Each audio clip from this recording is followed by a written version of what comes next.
Hello, and you're all very welcome along to another episode of the Gaelic Statsman podcast. I'm your host, Matthew Hurley, and it is All Ireland Hurling semi-final weekend. It is the time of year that everybody loves in the hurling calendar. Well, the All Ireland Hurling final in 2 weeks might topple that, but we are in the hurling semi-finals this weekend with Clare taking on Kilkenny, and obviously the big one, Limerick against Cork on Sunday. We also have the Camogie quarterfinals, the LGFA quarterfinals, LGFA relegation playoffs, and the minor football final to discuss as well. Delighted to be joined by Seamus Brady from An Cluiche tonight to discuss the weekend's action. Before we get into it, a shout out to our sponsors at Capture Athletics. If you want the best gear around, check them out if you haven't already. So yeah, Seamus, it is All Ireland Hurling semi-final weekend. Where's the week's gone? Yeah, no, crazy that we're already here, Matthew. Thanks for having me on again. One of the best weekends of Gaelic games action across the entire calendar year. All Ireland Hurling semi-final weekend over the last few years has just delivered time and time again. Like, you think about the epics that we've had over the last 5 years since they moved both the semi-finals to the same day. It's been extraordinary. The standard of games, you think about Clare, Galway and Limerick Cork in 2018 to Wexford Tip and Limerick Kilkenny in 2019. And since then, it's just, again, the standard has just been absolutely sensational. And yeah, we've got two crackers in store here. Like, you've got so many storylines going into this weekend. You've got Limerick and Cork on the one side. Cork, the only team that have actually beaten Limerick this season in the championship.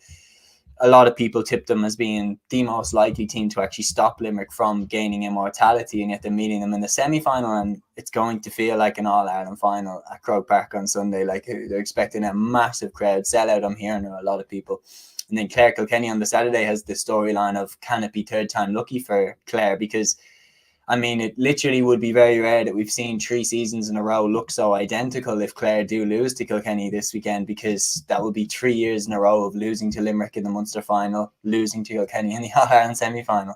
So it would be very frustrating for the Banner if they were to lose this weekend to Kilkenny. But that's why people are so invested, because every team is going in with something on the line in these games. Exactly. So, and we have an early comment as always for Denise here. Hello, Matthew and Seamus. Hello to you, Denise. Hope Right, you are enjoying the weekend preview for the weekend's games. Obviously, we'll get on to the weekend Gaelic games first briefly, and obviously, big story this week in the world of hurling. And yeah, I suppose it is. It's brilliant that we are getting these stories on a hurling semi-final weekend. But 2 managers have departed their posts this week. David Fitzgerald has left the Waterford managerial role after 2 years in charge. He left on Monday night. Then on Tuesday afternoon, Henry Shefflin left his post as Galway coach. Well, he was an agent for Kilkenny, let's be honest. He left his post as Galway manager after 3 years in the job as well. I think it's safe to say, Seamus, the Davy Fitz story was a surprise. It was a surprise to many people, including myself. The Henry Shefflin story wasn't. Yeah, I would completely agree with you. Like, the Davy Fitz one definitely caught me off guard, because I felt like Davy was fighting for his kind of for his legacy a little bit this season. Like, it seemed like he was really fighting with his back against the wall the entire year. Like, the way that you saw him pumping up the Waterford lads who were arriving for the Tipperary game, the way he was just so 100 miles an hour on the sideline, the way he was so heartbroken when they lost to Clare. Like, you could tell he was really, really invested in it. I felt personally like a lot of people were starting to question him after the Wexford job finished the way it did, and he had 2 pretty flat years after the Leinster Championship win in 2019. A lot of people were questioning his tactics. A lot of people were questioning, is he what he was? Then he goes to Waterford the first year. It doesn't go well. And then a lot of people are saying, nah, man, Davy's not what he used to be. And I felt like this year he was fighting for his name. He was fighting for his reputation from the get-go. So, and even though Waterford did go out in Munster, I felt the general gist of it was a lot of people were like, no, fair enough. You should stay on for another year. We've seen enough there with Davy, with the Waterford project, to know that you are going in the right way. They were a hell of a lot better this year than they were last year. And yet he walks away now. It's interesting, because I'm just like, you've almost proved your point that you were on the right way, and then you've jumped off. I don't really know. Obviously, there might be personal reasons. Maybe he just doesn't have the time, the energy. He's just not feeling up to it. Like, sometimes those stuff happens and you just need to take a step out. But Shefflin was a lot more predictable. You knew that this was done. Like you knew when you were watching the Dublin versus Galway game and the camera kind of panned to Shefflin in the final few moments, and you just looked and you were like, this guy knows the game's up. Like this guy knows you're either walking or you're getting kicked. So like to say step down as Galway manager, he was going one way or another, and if he tried to stay on, he would have been told to leave.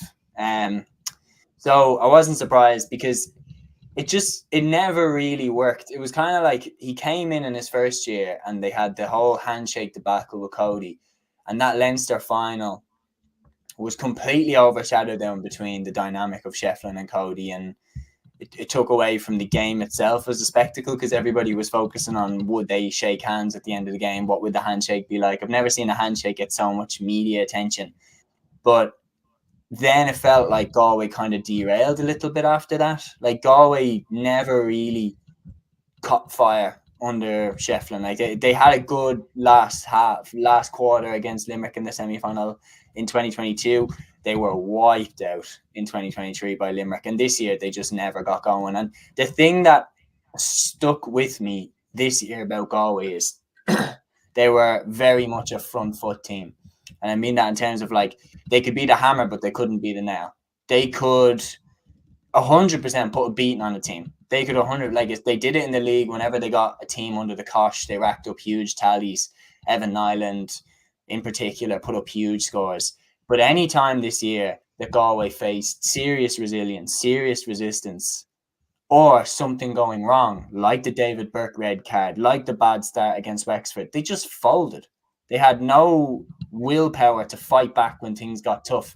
And that's always the sign that a manager's coming towards the end of his tenure. You looked at Davy Fitz at Waterford, which is why it was a surprise, is those players fought to the bitter end in every single one of their games.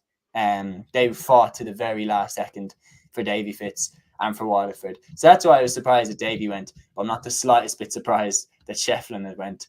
And let the merry-go-round begin.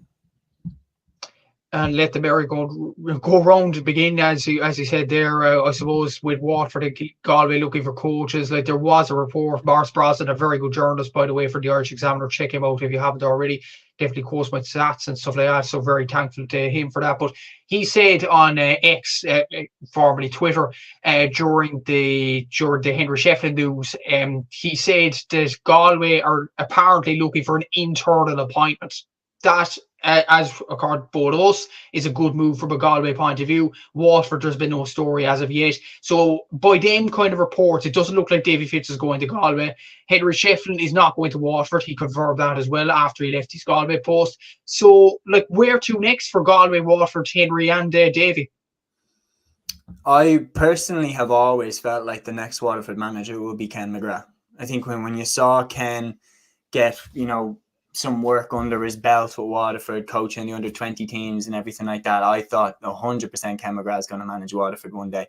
And when you see the legends that he was doing work with, like your Tony Browns and everything, like it just makes sense that Ken McGrath will manage Waterford one day. Like it kind of surprises me that he hasn't managed them already. Like if you were to go back to that Waterford team and pick out one player that you would make manager one day, you're picking Ken McGrath. In terms of like a leader, a warrior, everything like that, but also someone who had a bit of a cool head. Milan is a legend, but Milan did pick up a few red cards in his career as well. But you're picking Ken McGrath, centre-back, soldier, warrior, leader, and a cracking hurler at that. And genuinely one of the best hurlers I've ever seen to never win an All-Ireland. And I'd put Milan right in there with him. I'd put Milan in the backroom team with Ken McGrath. I would go for that type of atmosphere. I'd potentially look at trying to get Derek McGrath's influence in there as well. He definitely got the best out of Tadhg de Burka, Austin Gleeson, players like that. And if you had his influence back, you could potentially work something there. But you do want to learn as well from Kildare, for example. You don't want to have too many cooks in the kitchen. You don't want to have too many legends trying to be the main man, because I feel like that's what happened with Kildare. They brought in the whole show. Like they brought in Anthony Rainbow, Glenn Ryan, Dermot Earley and Johnny Doyle. All of them could have been the main man. Like every single one of them. All of them are all-stars. All of them could have been the main man and the main voice in that dressing room. And maybe that's one of the reasons why Kildare haven't been as successful over the last couple of years, but I am just speculating there. If I was pulling the strings to hire the next Waterford manager, I'm 100% going Ken McGrath. 100% going Ken McGrath.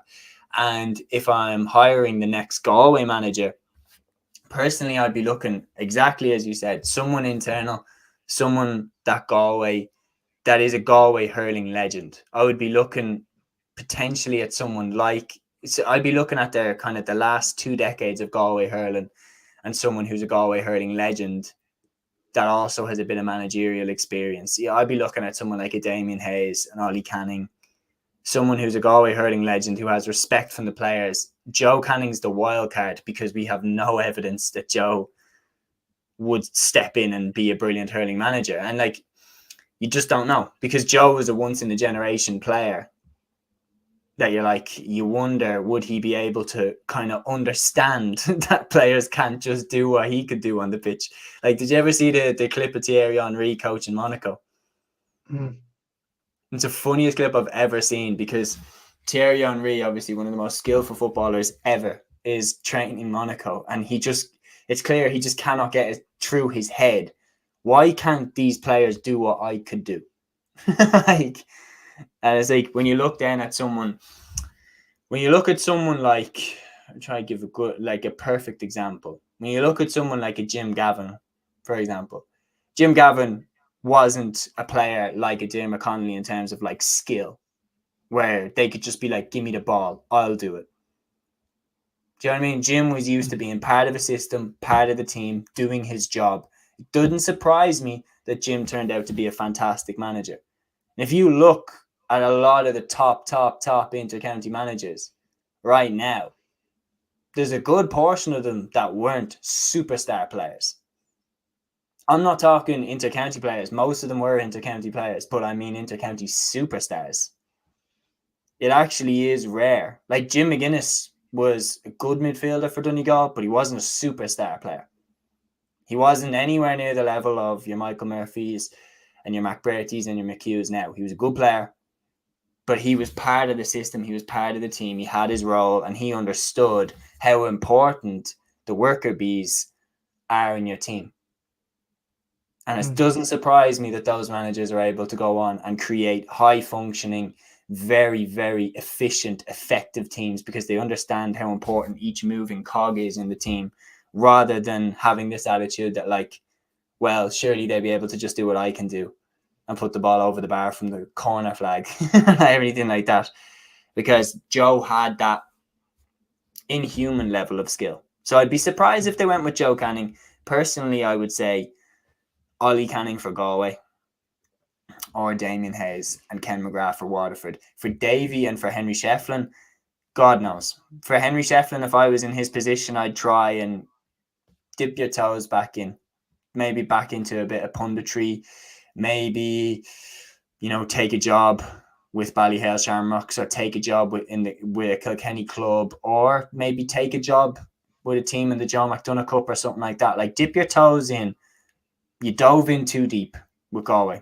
It was too big a job, too big a mess. You weren't ready for it. Dip your toes in a little bit. And for Davy, I think he's done. I don't think he's going to take a job for next season. I don't think one's going to present itself. Do you? I think the only two potential ones that could be there for Davy are Offaly and Dublin. I don't think he's getting the Offaly one. There's potential that you could see the Dublin one, but I just think the Dublin one would just be, we'd end up in the exact same position 3 years later. I don't think we'd go anywhere. I think we'd go and straight back down. I think we'd have like a standout performance maybe against a team that is kind of beatable in 3 years. Like, you're looking at teams that the age profile isn't great. Like, you're looking at Clare, for example, like if Tony Kelly, John Conlon, Dave McInerney, Shane O'Donnell, if all them step away, like, I could see Dublin in 2 years maybe getting a result against the Clare, because Davy has set us up well. But then we wouldn't go anywhere near an All-Ireland. Yeah, I think we need someone like Dublin. If Micheál Donoghue steps away, because I actually have been happy enough with the progress that we've made in the first year, obviously bar the 2 defeats. But if he did step away, I would be looking internal as well. I'd be looking to someone like a Stephen Heine, who was an absolute warrior for Dublin under Anthony Daly and a real captain, I'd be looking to Stephen Heine if I was hiring a new Dublin boss. But I think Micheál Donoghue will stick, and I'm happy with Donoghue there. Yeah. And to be fair, the point you made about superstars being coaches, like the only one that comes to mind that is a good coach is Pádraig Joyce, to be honest, with Galway.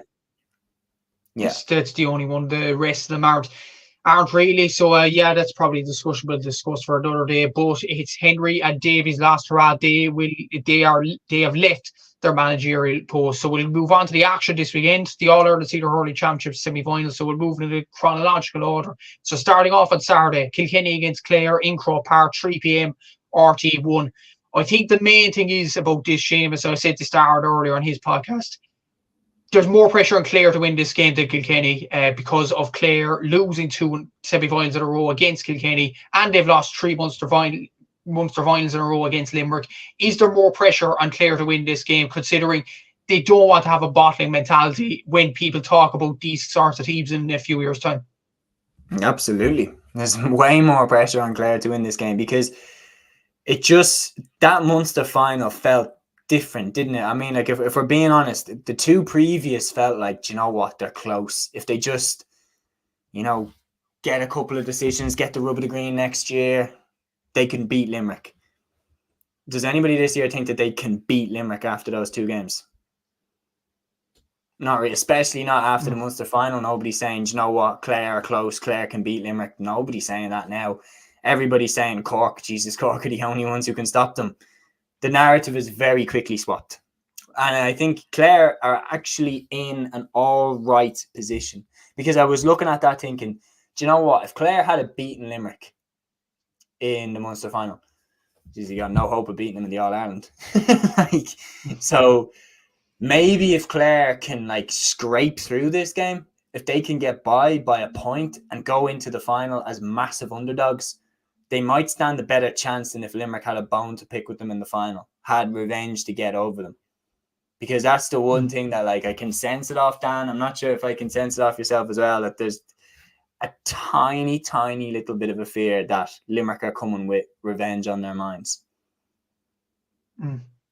Possibly so. That's a game we will discuss in a bit. But starting off with Kilkenny and Clare, obviously, and look at the journey of Kilkenny to the All-Ireland semi-final. They beat Antrim handsomely, drew against Galway and Salthill, 29 points to 223. Drew against Carlow, 120 apiece. Beat Dublin, 128 to 223 in Parnell Park. Beat Wexford by 124 to 220, but they lost on play, if you count only scores from play in that game, and then hammered Dublin and Leinster final by 328 to 118. They've averaged a score 226 and average possession rate of 121. Look at their scores. TJ Reid is top, obviously, with 4 goals and 46 points. John Donnelly with 18 points is in second place. You have Mossy Keown on 17 points. Cian Kenny at 16 points. Owen Wall at 3-5. Owen Cody there at 2-5 as well. Adrian Mullen's an interesting one. Only came in really against Dublin and the Leinster final. He's got 8 points already, despite playing 1 or 2 games, which is absolutely incredible from him. Look at Clare's journey to the final, or semi-final, should I say. They drew against Limerick, or lost against Limerick, 118 to 315. They beat Cork 326 to 324. Beat Waterford by 4 goals and 21 points to 226. Beat Tipperary 124 to 24 points. Lost to Limerick in that Munster final, which we just mentioned, 120 to 126, and then hammered Wexford in the All-Ireland quarter-final, 228 to 119. They've averaged a score of 223, and they've conceded an average of 221 per game. Look at scores for Clare. Top of the list is Aidan McCarthy with 1 goal and 43 points. Mark Rogers with 2 goals and 22 points. David Fitzgerald 16. Shane O'Donnell 211. Tony Kelly there with 1 goal and 13 points. And there is a bone to pick with Tony Kelly. We'll discuss that in just a little while. Dermot Ryan with 1-6 there as well. So look at the stats and scores there. Look at the journeys to the final again. Clare averaged a score of 223 and they've conceded an average of 221. And you look at Kilkenny's, they've scored an average of 226 and conceded an average of 121. So look at those stats. Kilkenny have done better, but at the same time, Clare were the harder championship in provincial level. It's fair to say. Absolutely. And you look at the Kilkenny's first game, 5:30, they put up against Antrim. Antrim's 18 points. That's going to whack up the average score versus average score against, and then they wipe the floor with Dublin in the Leinster final. So obviously, I wouldn't be reading into that too much. The two things I'd be reading into the most in terms of is just the mentality of the Clare team. Like, because they're coming back now for a third crack at this Kilkenny team.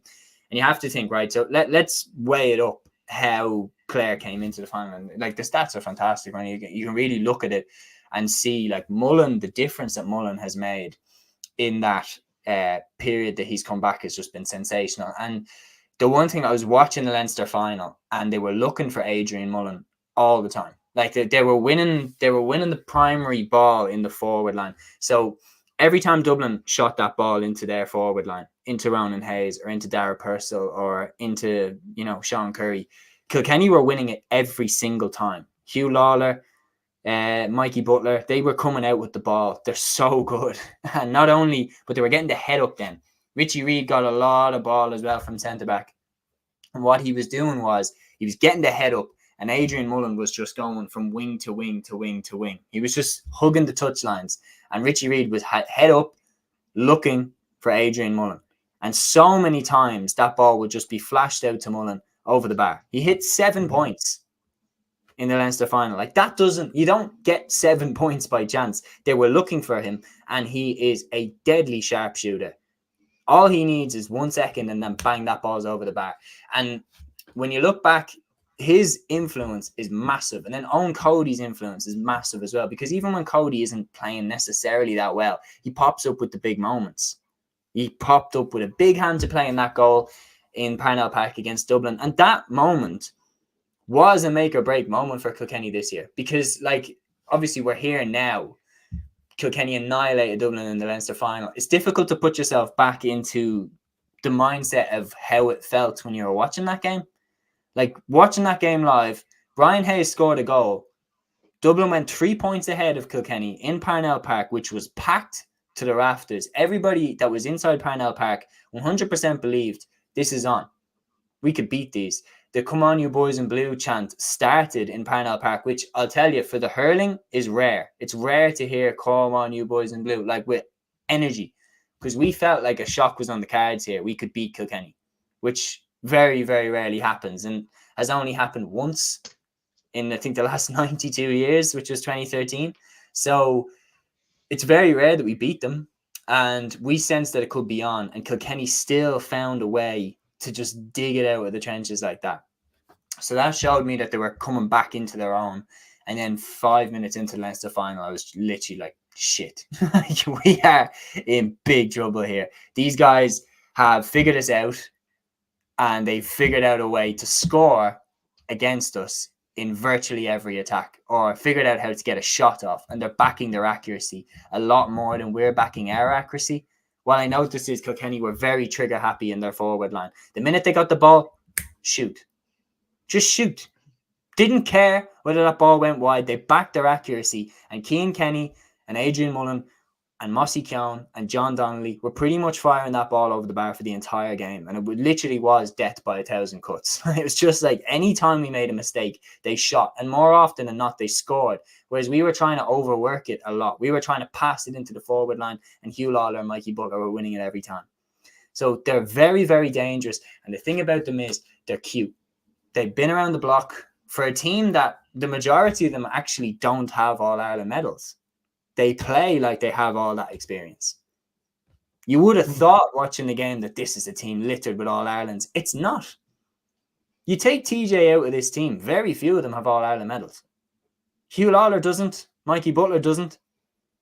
Owen Cody doesn't. Paddy Deegan doesn't. Like, they're not as successful as previous Kilkenny teams that have gone by.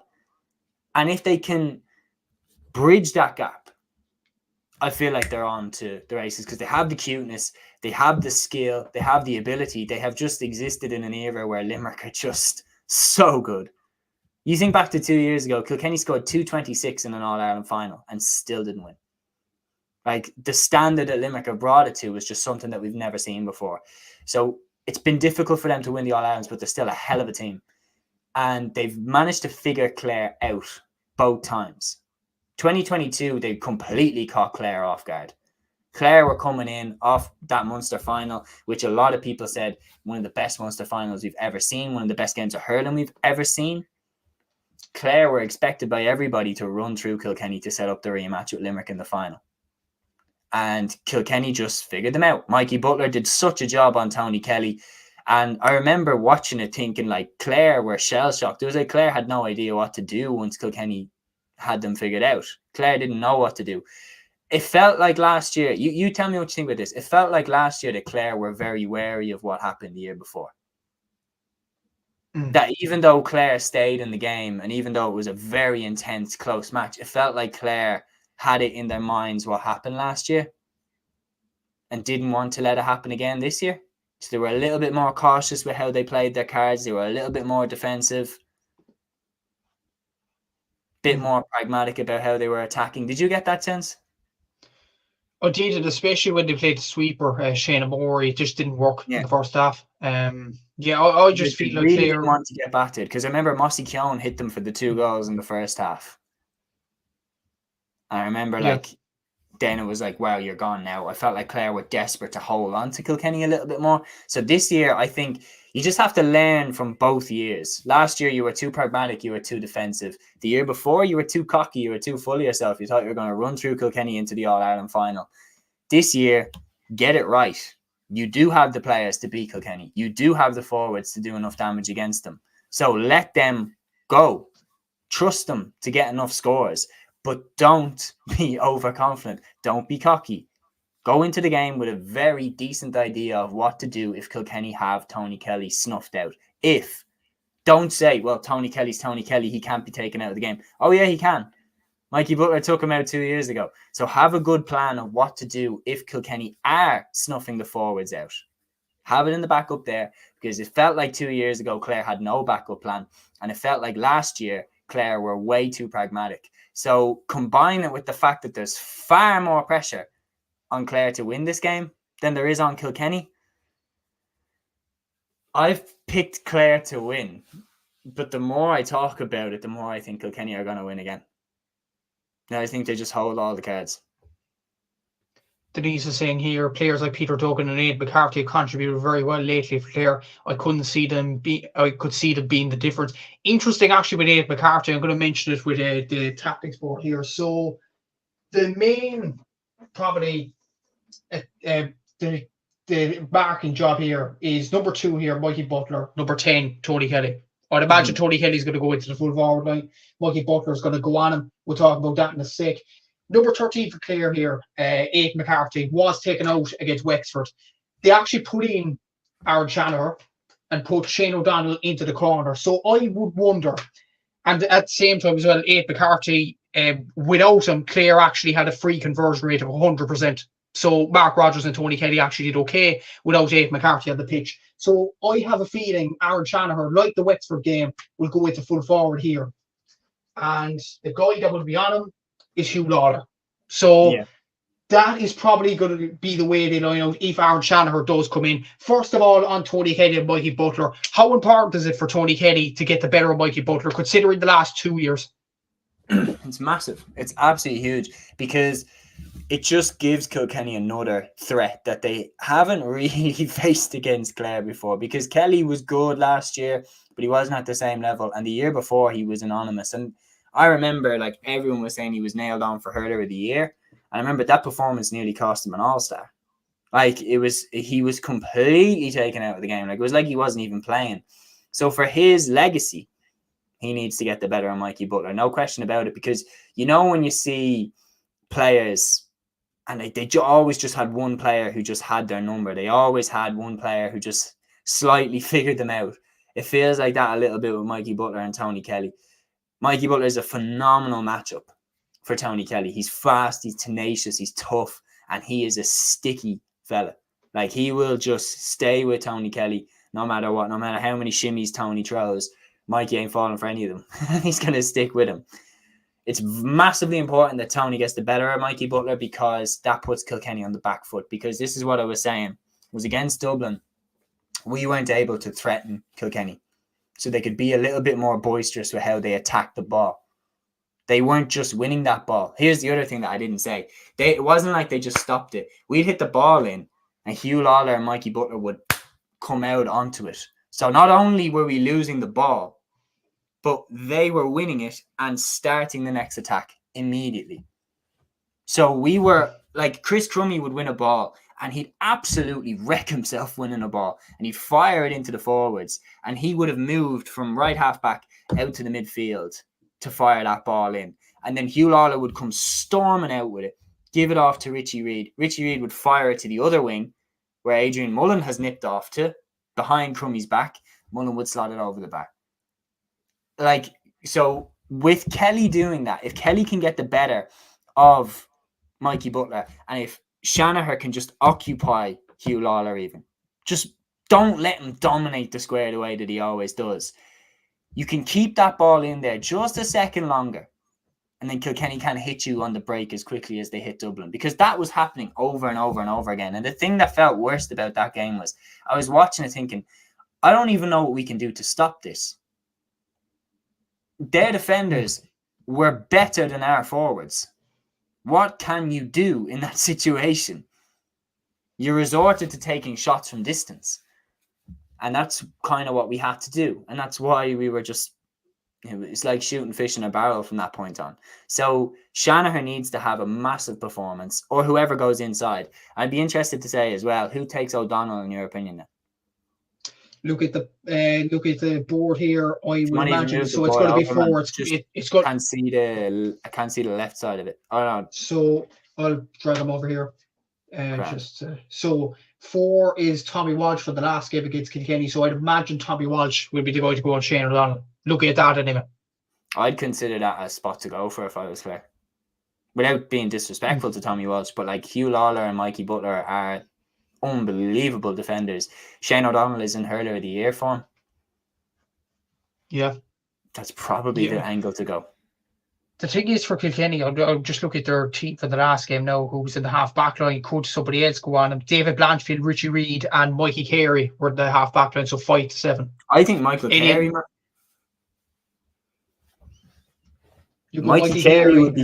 Carey would be comfortable going out to the half-back line with Kelly. He's fast. He's strong. You'd imagine Kelly will go on Butler anyway. So would you put Carey on Shane O'Donnell? You can see a situation where Carey goes on Kelly. Like, I wouldn't rule that out. And then Mikey Butler goes on Shane O'Donnell, because the reason they put Mikey Butler on Tony Kelly in 2022 is because Kelly was absolutely ripping it up. Who's ripping it up this time? It's like, Probably do you remember in 2017 when Connolly was back in the Dublin team and everybody thought, oh, the minute Connolly comes on, Lee Keegan's going to go over and mark him. But it wasn't Connolly that Keegan went on in 2017. It was Kieran Kilkenny, because Kieran Kilkenny was the one that was the problem that year. And when Connolly came on, Lee Keegan stayed on Kieran Kilkenny and did such a good job on him. So it's you put your best man marker on who right now in this moment, forget about reputation. You put him on who is the most dangerous forward right now. Shane O'Donnell is right now more dangerous than Tony Kelly in terms of how he's playing. So I wouldn't be surprised if Butler goes on O'Donnell. So judging by the tactics board there, so we'll put forward 15. So I'd say that would be Tommy Walsh and David Reedy. So it's a good matchup to be fair. And even in the Clare battle, he hasn't started most games. Yeah, he did start. He did start against Wexford. It was Aid McCarthy that got dropped. So I just wonder, would Aid McCarthy get dropped for Aaron Shanahan again? Considering they had 100% free accuracy the last time out. Yeah, it's interesting, man. Like, I would put McCarthy in. You'd put Aid McCarthy in. So you take out David Reedy and put in Shanahan. Yes. Interesting. So we still have another game to discuss, so we'll just wrap up this game here. Kilkenny against Clare, All-Ireland Hurling semi-final. Who wins it this time? Kilkenny won the first 2 games. Who wins the third? So difficult to call. Like, genuinely, because as we were saying at the start, Clare have more pressure on them to achieve this now, because the way that they've fallen the previous 2 years, 2 years ago they were blown out the gate. Last year felt like they were more pragmatic. they kind of had it in their heads about what happened the year before. They played Shane Moy at the sweeper. It didn't really work. And even though they made a great rally in the second half and came oh so close when Peter Duggan took that shot, which was miraculously saved by Owen Murphy, it still felt leaving the semi-final like Clare were almost a little bit too cautious. Like they didn't fully go for it. This year, take the shackles off, like go for it. With everything that you've got, go for it. Because there's no point sitting here, shoulda, woulda, coulda. Like you had a golden team. If you didn't make an All-Ireland final, that is disappointing. Not saying it's a failure. It's not. You still have achieved some incredible feats with the team. But the team is good enough to make it to an All-Ireland final. They have the players to beat Kilkenny. And I just believe, even though I think if you're looking at it on paper, if you're just saying on paper and on past form and on the form that they're coming into, you probably are going Kilkenny to win this game. There's some part of me, though, a little bit of, the storyteller side. I kind of want to see Clare and Limerick throw down in an All-Ireland final. I think I was saying this on the GA Hour pod to Dan. I was like, there's just a storyline there which is just so engaging, which is Limerick and Clare, two historic rivals. Limerick have the chance to write themselves into the history books to do 5 in a row, or Clare have the chance to stop them. I think Clare surely get over the line. Third time lucky. I'm going to say Clare just about, but I would not be surprised in the slightest if Kilkenny actually beat them handy. Yeah, I'm going to go for a Clare win as well. I'm going to go by 2 or 3 points, but we will see how this game unfolds. Actually, Aaron, funnily enough, is going to go for Kilkenny, but we will see how it plays out. The second semi-final needs no introduction. Limerick against Cork, RT2, Sunday, 4 p.m, Crow Park, All-Ireland Hurling semi-final. I am going to this game, and guess who else is going? Yeah. And the band is all going to this game, but Seamus, considering what happened in Páirc Uí Chaoimh, what a day to go to the game together as well. Yeah, exactly. Yeah, like this is mouth-watering, considering what happened in the park a few weeks ago. Oh man, it's absolutely nuts. I was saying it's not recency bias. That game was one of the best games of hurling I've ever seen. I was like, there's a few examples that stick out in my head as being like top games of hurling that I've ever seen. Limerick and Cork this year is one of them. Like you're looking, Wexford Tip 2019 was a personal favourite. Like Limerick and Cork, funny enough, in 2018, the All-Ireland semi-final, that game was sensational too. But like Limerick Clare as well, Munster final 2022. But this year's game between Limerick and Cork just had everything. It just had absolutely everything. Anything you could want from a match, that game had it. But the one thing we were saying after the game, immediately after the game, is we were just saying, even though Cork won, even though they got a sensational win to keep themselves in the championship, that game showed just how good you have to be to beat Limerick in the championship. Cork scored at will sometimes. They had a massive lead at halftime. Dara Fitzgibbon, Patrick Horgan, Shane Barrett all played out of their skins. And they just about got over the line. Like they just about got over the line. And it took them a good bit of luck to get over that line as well. Like if Patrick Horgan misses that penalty, if Kyle Hayes doesn't make a rash foul, Cork could actually be out of the championship now. And we wouldn't even be talking about this All-Ireland semi-final upcoming against Limerick. But it's going to be probably what we're looking at is the most anticipated match of the year. Like there's going to be a sellout for an All-Ireland hurling semi-final. It's absolutely going to be sensational. The colour, the atmosphere, the rivalry, the passion. And by God, Croke Park will have its work cut out to hold back a pitch invasion if Cork win. Exactly, yeah. It's going to be an absolutely brilliant day. I'd say it'll be maybe a sea of red if Cork go on to win it. You never would have seen Dublin as a sea of red in usual times, but like if Cork want to win this game, it'll be absolutely huge. But we will look at the journey to the final and the stats for both sides. So we'll start off with the Munster champions, Limerick. So they started off their campaign beating Clare, the aforementioned result there from the Clare stats. They beat Tipperary 227 to 18 points.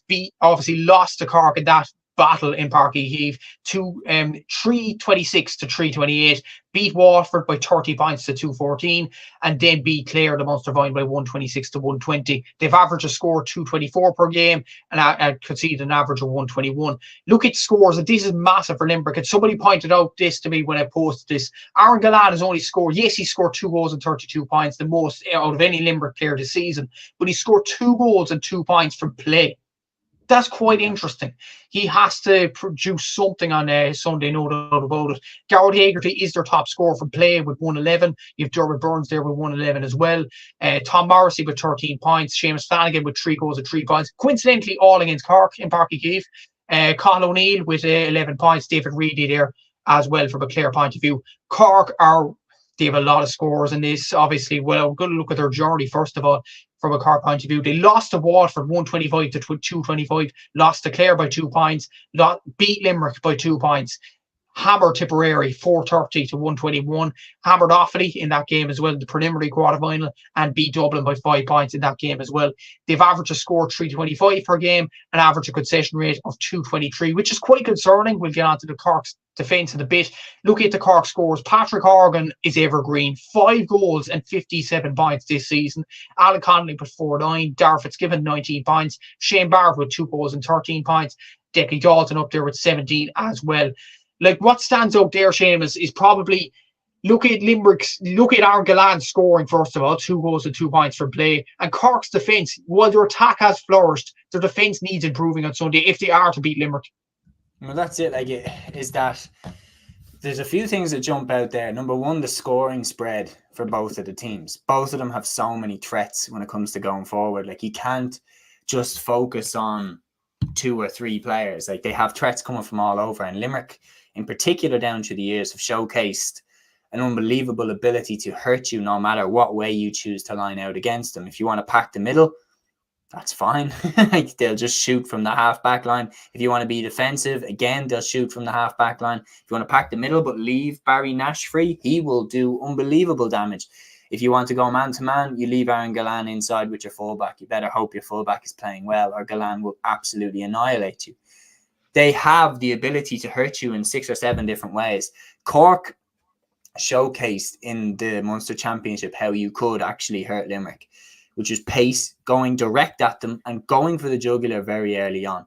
Like, in that first half, Harnedy got the goal, Shane Barrett got the goal, and I don't know how they didn't get more. Brian Hayes, unbelievable save by Nicky Quaid to push that shot over, and then Shane Barrett had another chance for a goal, which Quaid saved again. Quaid was keeping Limerick in that game in the first half, but Cork still rattled 2 goals in past them, which ultimately proved the difference. You're not going to outpoint Limerick. It very, very rarely happens. And Limerick usually score at least 2 or 3 goals, especially in the big games. So you have to score 2 or 3 goals of your own. And to win this game, Cork are going to have to do the same. They're going to have to score 2 or 3 goals. They've scored 30 points against Limerick last year. It didn't work. They still lost. The standard is so high with this Limerick team. You have to be 100 out of 10 to beat them. You have to get pretty much everything right. Everybody has to play their best game in not just the first half, but in the second half too. Cork need to treat this as 2 matches. You've got the first half, you need to win that one. You got the second half, you need to win that one as well. Because Limerick have made a habit of coming back from huge deficits. So if Cork are 10 points ahead at halftime, you have to think we have to win the second half as well. Because if Limerick get a run on you in that second half, they can close that gap very quickly. And in the Munster Championship, that was shown to Cork, and I was very, very impressed by how Cork reacted. And this is the one thing that I will say. This Cork team has way better mental strength than they're given credit for. Because when Flanagan got the hat-trick goal that put Limerick ahead, perfectly acceptable to panic at that point. Because Limerick feel inevitable, don't they? They feel like you just can't stop them. Like, no matter how far ahead of them that you get, Limerick always find a way to pull you back in. And when Flanagan got the 2 goals to put Limerick ahead, I was thinking, oh, Cork are gone here. Limerick are going to kick on and beat them now. And for Cork to settle it down and go again, Huge mental strength there from the Rebels. Huge mental strength from Pat Ryan. Made very, very wise substitutions, bringing in Shane Kingston, players like that could just add something different. And that's what's different about Cork and, for example, Tipperary of 2021. Tip must have thought in the back of their head in that Munster final that, like, yeah, we got this. So that when Limerick roared into the second half, Tip didn't know what was happening. Cork, it was like they knew exactly what was happening. It was like they were like, no, we knew Limerick were going to come back. We're ready for the second wave now. And then they get the third goal from Horgan's penalty, find a way to win. They're going to have to be prepared for everything in this game. They're going to have to be prepared for absolutely everything. They're going to need a bit of luck, and they're going to need to play the hurling of their lives, because to beat Limerick in Páirc Uí Chaoimh is one thing. To beat them when Limerick can smell that 5 in a row, it's going to take the best performance we've ever seen from Cork. It definitely is, and bear with me here, because obviously you can't see the bottom of the board, so all the attacks and stuff like that is on this side of the board, so bear with me on this.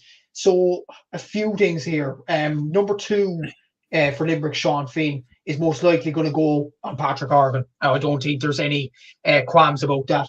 What I'll be interested from a Cork point of view in attack-wise and Limerick defensively is this one here.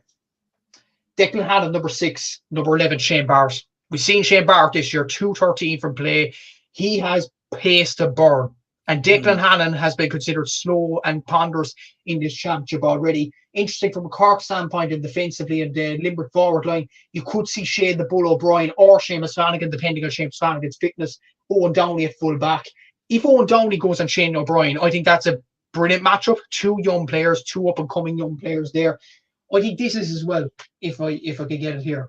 Number 4 for Cork, Sean O'Donoghue. Number 13, Aaron Gillane. We've seen Aaron Gillane scoring stats, 2 goals and 2 points from play. Sean O'Donoghue will be in his face. There's no doubt about that, because we see last year the Munster Championship in the Gaelic grounds, they were grappling for every ball. So they will do the same in this game as well. And what I'd be worried from a Cork point of view, actually, is if I drag these here, the wing backs and the wing forwards. So number 10 for Limerick is, of course, Garrett Hagerty. Number 7 for Cork, and the team has been named tonight, is going to be Mark Coleman. My worry from a Cork point of view is Mark Coleman is going to attack. He needs to keep his eyes on Garrett Hagerty. Garrett Hagerty has scored a lot from play, obviously, with 111. And you see in the Clare game, if Garrett Hagerty gets space, he will pop balls over the bar, or he'll get in these positions and fire it into the back of the net. You look at Tom Morrissey here at number 12. He's going to be marked by the match program by Tim O'Mahony. Obviously, that could change. Tim O'Mahony's another player like Mark Coleman that likes to go forward. And Tom Morrissey could basically put the balls over the bar from there. And it's useless from a Cork point of view to keep Limerick down the wings, because we've seen it last year's All-Ireland final. I know Peter Casey was one of those, but he's out for this game, unfortunately, with a hard injury. But Tom Morrissey, Garrett Hagerty, Aaron Gillane, if he's in and around that area, if they're on their pump in Croke Park, Flanagan. They can shoot. Flanagan as well. If they could shoot from here, possibly even here, down the middle. So Cork are in big trouble then. I think the big danger from a Cork point of view is the wing backs that Cork have, and the fact that Garrett Hagerty and Tom Morrissey are going to be buoyed for this game as well. Yeah, no, it's a great point. And like, the thing is that you look at where Hegarty has scored his goals from. He seems to find space between the half forward line and the full forward line on the right side. Always. Like, you look at that rocket that he fired against Kilkenny, like, he always seems to pick up space there. And you look, he really came into the game against Cork in the Munster Championship. He set up the 2 goals for Flanagan. And again, where was he? He was kind of in that gap between the half forward line and the full forward line, slightly to the right, picking up loose ball, winning possession, and turning people over as well. Turned over Sean O'Donoghue. He kind of hovers there and he drifts in and out.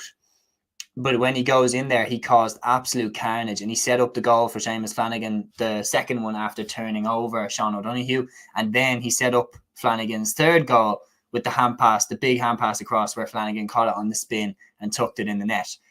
Hegarty has the ability to move out and win a huge amount of ball, or he has the potential to drop into the full forward line. And I think Coleman won't be 100% comfortable with Hegarty closer to the goal. I think that's a tactic that we could see Limerick play. Possibly. So before we get into a prediction, would you be worried about Declan Hannon going on Shane Barrett from a Cork point of view? And even, like, there is news that Barry Nash might be out for this game. And number 13 is usually Brian Hayes. Like who from the Limerick full backline do you put on Brian Hayes? Because Brian Hayes is not only a player that goes direct, but he's very good physically as well. Yeah, no, he's huge. Like I think you're looking at that situation. I think you're looking at Mike Casey for me in that situation. I think you're going Mike Casey in one corner, Sean Finn in the other, and Dan Morrissey on Alan Connolly. I think that's what Limerick will go with. I think they'll trust in Declan Hannon at 6 again. Kyle Hayes and Dermot Burns, like I expect them to, take care of their individual sides, especially with how they both performed in the Munster final. And Kyle Hayes has been fantastic throughout the championship. Declan Hannon at 6, it's interesting because a lot of people that have caused him problems play how Shane Barrett played in that Munster Championship game, and Shane Barrett caused Declan Hannon and Limerick a lot of problems. He did dip off Declan Hannon a lot. He moved kind of out to the sides, but then ran right down the middle at the Limerick defence, and that's how he scored the goal. Like he ran right down the middle and tucked it past Nicky Quaid until he got the shot for the second goal as well. He's brave. He runs at them, but he's not afraid to drop off Declan Hannon as well. It's not your typical stand there man-to-man and mark each other. Like Shane Barrett moves around a lot, and Hannon doesn't really know whether to stick or twist. Like, does he stick at number 6 or does he go with Shane Barrett? And it's very similar to the job that Jason Ford did on Declan Hannon in the 2021 Munster final, when in the first half Ford caused Limerick an immense amount of problems. I think when I'm giving this game my ultimate prediction, it's kind of a heart and head situation, because you're looking at this game and you're saying, like, Cork definitely have the ability to beat Limerick. We know that they do. We've seen it. But Limerick just feel inevitable. It feels like there's nothing you can do to stop them. Like, Cork managed to beat them in the Munster Championship, but it literally felt like Cork had nothing left. It felt like Cork had literally done everything in their power to beat Limerick. Couldn't have done much more than they actually did. And we all know Limerick started like absolute shit. Like, Limerick didn't get going for the first quarter. Cork dominated the first quarter. And you're saying to yourself, Limerick aren't going to start like that again in Croke Park. Cork aren't going to build up a big lead like that. That's like, I would be stunned if Limerick starts slow in Croke Park in an All-Ireland semi-final against Cork. They've gotten absolutely no excuse to start slow in that game. So I feel like Limerick are just inevitable. I felt it from the start that nothing can stop them doing the 5 in a row. And my thing was, even in the game where they lost to Cork, and Cork were amazing on the day, I was like, by God, that game showed how good you have to be to beat Limerick. So I'm going to narrowly go for Limerick to win this game. I just feel like they're kind of inevitable. And I think it's going to be a classic. I think it's going to be one of the best games of hurling we've ever seen. I think Limerick will just about edge it. Sorry, man. So the final prediction. You're going to see me cry in the stadium, Seamus. You're going to see it firsthand. But look, I said this on Aaron's podcast. I'll say on this as well. My heart says Cork. My head is saying Limerick. Simple as, because of the aura about this team. They're going to go for the drive for 5 in this one. But I do believe, before we end on this game, Cork are the only team that can stop Limerick. I think if Limerick get past this game, good luck. They're winning the 5 in a row. So, yeah, we'll have to see how it all plays out. But before we end the podcast, there is Camogie to look at LGFA and a quick look at the minor final as well. So we'll start off at the Camogie, Kilkenny against Dublin in Croke Park, half 12 p.m. on RT1. This is on a Croke Park before the Clare and Kilkenny game. To be honest, Seamus, look at Dublin's results of the group and Kilkenny's results of the group. I could see nothing other than a Kilkenny winning this one. Aoife Prendergast had brilliant form for Kilkenny. Dublin don't have much scores this year. Aisling Maher's only scored 19 points, which is a very low tally. Yes, Kilkenny don't have Denise Scott on the team, but they should win this game. Yeah, I mean, realistically, like, Dublin definitely have looked better this year than previous years. We've hung in there against most of the teams we played and beaten a lot of the teams that we would have struggled against in previous years. But the game against Cork was a real setback in terms of where I thought we were at. I thought we were a lot further along than that. We got swept aside by Cork. Kilkenny will be hotting up now. They'll be getting into the kind of the sense that, like, okay, we're in the quarterfinals. We're 2 games away from the All-Ireland final. Let's get going. Business time now. I can see nothing but a Kilkenny win. Unfortunately, the girls have been brilliant this year. Made a big step forward. I think Ash Mar's relocation to 6 has been a good move. We've been difficult to play against. Very solid at the back. But I think we won't score enough to beat Kilkenny, I don't think. Yeah, I'm going to go for Kilkenny winning that one. Kit Cody commenting here. How are the lads? All good, Kit? How are things with yourself? And moving on to the next Camogie quarterfinal, the final Camogie quarterfinal, obviously Galway against Waterford at 1:30 on, that should be Sunday. Sorry about that. Sorry about the typo. That's an RT2 in Croke Park, obviously before the Cork and Limerick game. I don't know about you, Seamus. I could see a shock coming here. I think Waterford will win this game. Galway are missing a lot of players in this one through ACL injuries and family commitments. And against Cork, they got absolutely hammered last weekend. So, and Waterford have the top scorer of the championship yet again with Beck Carton. Niamh Rocket's in form as well. So is Leisha Forrest. So is Abby Flynn. Waterford are going well at the moment. Galway are 2 with Niamh Mallon and all the forwards there. Sabina Rabbit, Niamh Nyland there. I could see the shot coming though. I think Waterford will win it. Yeah, I think so too. I think Waterford have been playing exceptionally well in the group stage. They proved they're legit by going away to Nolan Park and getting a draw against Kilkenny. Like, they proved that making the All-Ireland final last year was no fluke. It wasn't just because they were on the so-called easier side of the draw. Like, they got to the All-Ireland final because they're good enough. And Beth Carton has been in sensational form again this year. Galway are missing a lot of players. And when you miss players like that are All-Ireland winners, that are sensational talents, it takes the toll on the team. And Waterford have been moving along very, very nicely. Niamh Rocket, Lorraine Bray, Mairead O'Brien, they've all been chipping in across the span of the year. And I think they're moving nicely. And I actually do expect them to get a very eye-catching victory this weekend. Yeah, I'm going to go for Waterford in there. So we're both predicting Waterford and Kilkenny to go through in the Camogie quarterfinals. We'll move on to the LGFA now, and it's the quarterfinals that weekend as well. Cork against Waterford is the first one on Saturday at 1:15 p.m. live on TG Car. It is on at Parky Keeve. Look, Cork topped the group with 2 wins from 2, beating Galway and Laois. Waterford lost to Kerry, but beat Donegal in an impressive encounter down in Walsh Park. I would expect Cork to win this game, Seamus, but Waterford never give an easy game to the Rebels ever in Munster or the All-Ireland series. Yeah, they never do. And like, I fully believed that Waterford were going to beat Donegal. Like, a lot of people were saying, like, Donegal drew with Kerry so that they'll beat Waterford. No, Waterford are a very, very good team. Like, they're solid. They're not easy to play against. They have some outstanding talents. Players like Lauren McGregor up front, like, is really, really dangerous.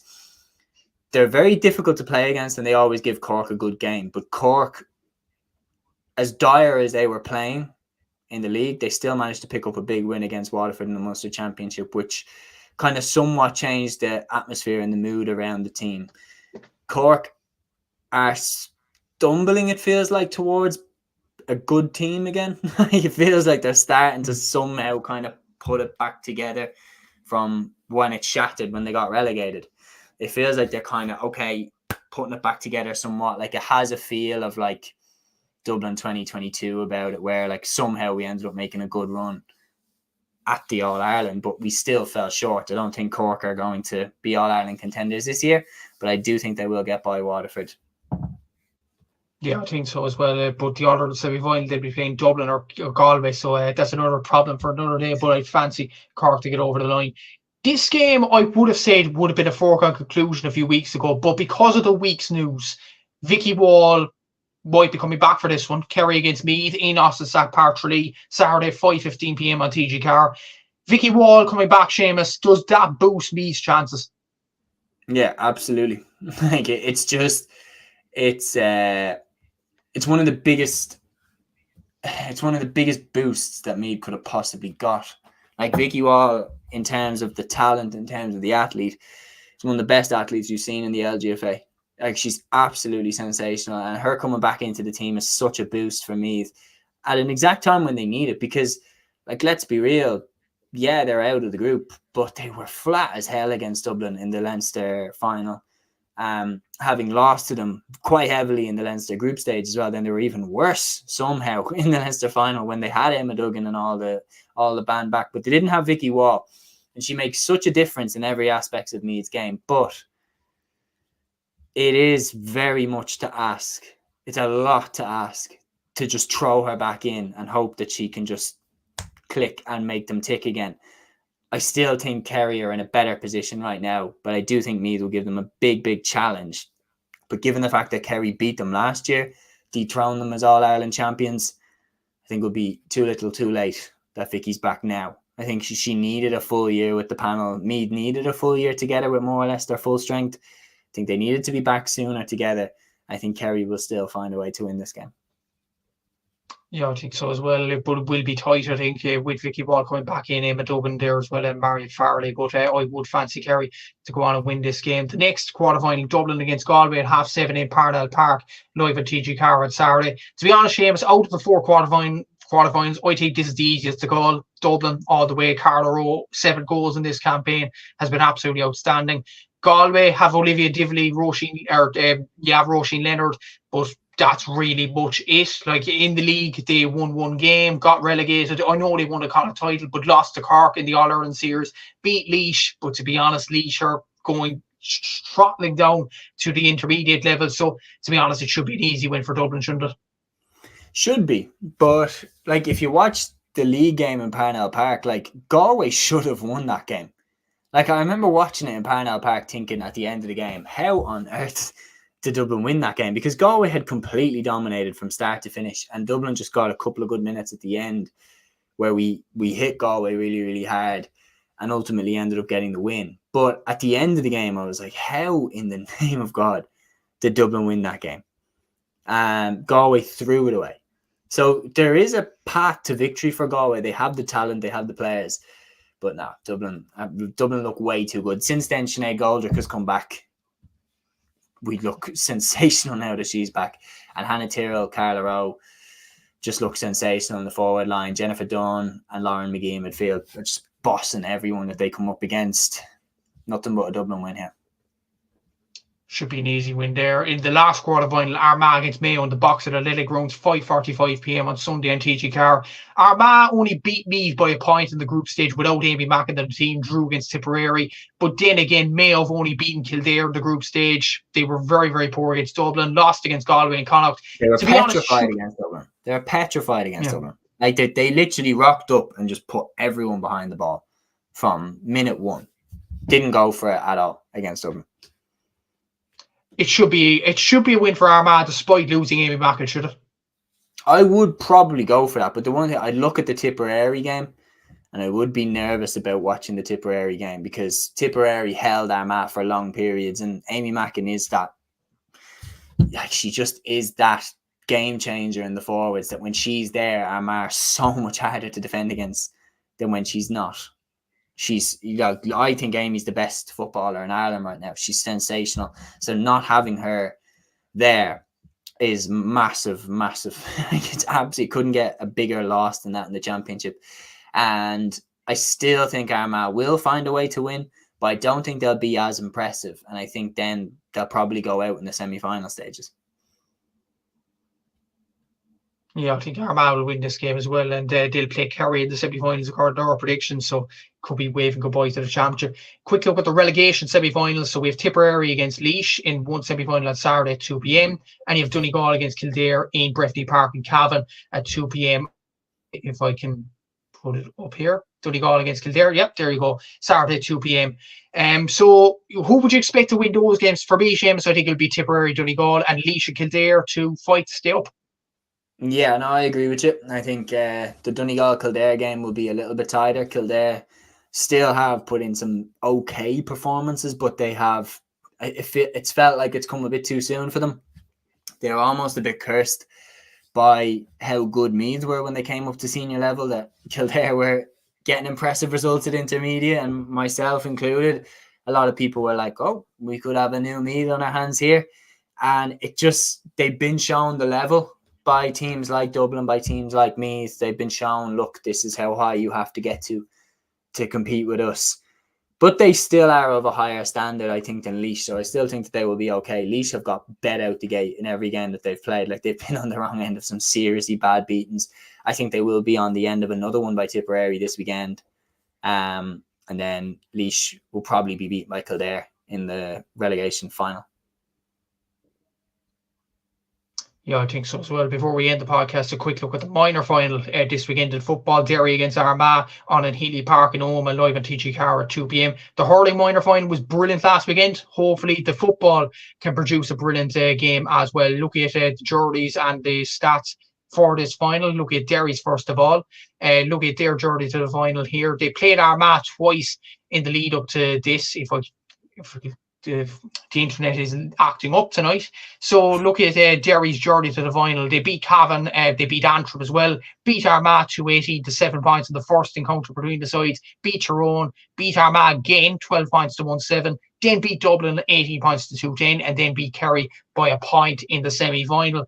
They've averaged a score of 116 per game, but it could see an average of 1-8 per game, which is quite impressive from a Derry point of view. Look at their scores here. Eamon Young and Ger Dillon hit the top there with 122 each. James Sargent with 118. Dylan Rocks with 311, and you've Rory Biggs there in the run of the top scorers for Derry with 1 goal and 6 points.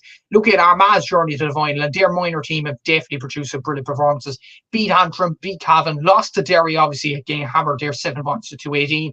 Beat Monaghan by 113 to 6 points. Beat Donegal by 2-8 to 1-7. Then lost to Derry by 2 points in the Ulster final. But then, once they got into the All-Ireland series, they've beaten Longford by 116 to 1-3. And Longford are Leinster champions, so that's a brilliant result for them in the quarters. And beat a fancy Mayo team 16 points to 1-6 in the semi-final. That was a Mayo team that had Kobe MacDonald in it and Oisin Dean, who were absolutely brilliant in this minor campaign. They've averaged a score of 111 per game and conceded an average of 1-7. Look at their scores. Owen Duffy scored 216, Dermot O'Rourke with 115, you have Shea Loughran with 112, Aaron Garvey there with 17, and Fionn Toll with 9 points, excuse me. So very good scores on the Armagh team. So Derry won the All-Ireland minor last year with this kind of the same group of players, beating Monaghan in that final, and they beat Monaghan twice before the minor All-Ireland final last year and won the minor final itself. Can they repeat the dose and beat Armagh in this final, despite Armagh losing the previous two? Like, Armagh could win this final, but Derry look like a serious team at the moment. Yeah, no, it definitely looks like Derry hold all the cards. Like, their mentality going into this final, given the fact that they've beaten Armagh twice, they're not going to be the slightest bit afraid of them. It's more so how Armagh manage their expectations. They have cracking players like Duffy and Loughran in the forwards, and the scores that they've been racking up throughout the championship, especially since their early setbacks, have been very impressive, how they bounced back. And the gap was a lot tighter. Like, Derry put 218 on them in the first game in Ulster and won quite comfortably. Second game, a lot tighter. Like, Armagh definitely pulled Derry in a bit. So, like, I think it was 12 points to 1-7, if memory serves, in the second game that they faced each other. So it's not, like, Derry definitely aren't a million miles ahead of Armagh, but given the fact that they have a crop of lads there who have already had the success, know what it takes to get over the line, and they've won the 2 previous meetings, it does seem like they hold all the cards. For Armagh, it would be a sensational boost for football in the county going into the All-Ireland semi-final against Kerry if they get over the line in this one. But I think I'm probably going to go with Derry to shade this one. Yeah, I'm going to go for a Derry win as well. James Sargent is an excellent player of defence and definitely one to look out for. So is Eamon Young in the half-forward line as well from a Derry point of view. So that is all the games wrapped up this weekend. The hurling semi-finals, the minor football final, the LGFA and the Camogie all wrapped up. Leave the video, like, subscribe, all that good stuff. It's a shorter week next week, obviously, with the Tailteann Cup and the 2 football semi-finals. That's all there is next week. So just tune in for that. Thanks to Capture Athletics for sponsoring tonight's show. Thanks to Seamus for coming on the show once again. And until the next time, we'll see you all then, and take care.